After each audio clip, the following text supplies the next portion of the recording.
Hellblade 2 is a game that's taken well over half a decade to release. A game with some anticipation leading up to its release, aside from its initial reveal and a few social media posts to go along with it. There just hasn't been much word of mouth for. It's something many question, being that this is the next Xbox exclusive combined with the fanfare its predecessor generated years ago. The lack of talk from its publisher just seemed bewildering and bizarre. Regardless of the state of things with Xbox, wouldn't it still make sense to say something more? Well, as they say, hindsight is 20/20, because with the lack of talk up until now really feeling like a red flag in hindsight, and if not that, maybe they just didn't feel like spending much money on marketing, and found that in terms of investment it just wouldn't be worth it. And having played this game for the 6.5 something hours I put into it from start to finish, I can say that this title left me with feelings of absolute emptiness by the end of it. And as someone who has played the first game as of a few years ago, this sequel in terms of quality truly feels like a regression in every single way, as if they took the cinematic aspects of the first to such an extreme the rest of the experience overall suffers for that reason. And when the focus here is as flawed as it is, that's quite the problem to deal with. Granted, that's not to say that there weren't any obvious flaws in the first game. As an example, the combat portion of that gameplay in that title, particularly being quite limited and simple. Though I understand the reason for why then, you'd think that they'd take the time after 7 years of development to really improve upon this aspect amongst others, not leave it exactly the same with the same light and heavy attacks, along with a charge-up ability. And that's it. Which maybe they feel that there wasn't any necessary reason to change anything for the experience, but being that it's literally exactly the same as the first time around, and combine that with the fact that every instance of combat just about is going to an area, doing the same repetitive tasks of using the same abilities on the same groups of enemies and enemy types over and over and over again, move on to the next area, rinse and repeat, it is going to get a bit tiresome. Even an upgrade system of some kind would have been appreciated to see, and it doesn't even need to be anything intricate. It could have been as simple as passive upgrades through gameplay, but no, it's the same shit as before. And outside of combat, the extent of it being a whole lot of walking, talking, with a few piss-easy puzzles, with moments of dumb confusion in the mix of it. And that honestly describes the game as a whole for me. It's bland, it's confused, and it honestly just doesn't know what it wants to be exactly. Really, who is this game for? Fans of the first game, right?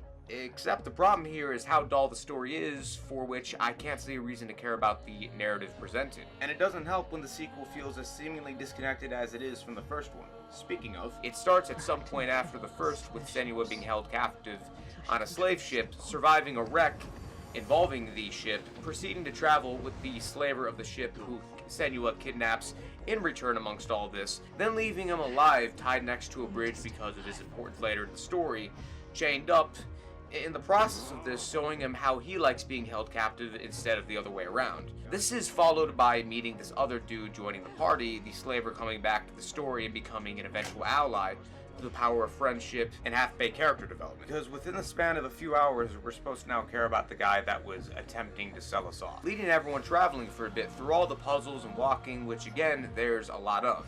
This being the entire gameplay loop, then making it to the end of the game where in the case of Family Matters involving our beloved slaver we've come to travel some time with, finally meeting the daddy slaver himself of the whole operation.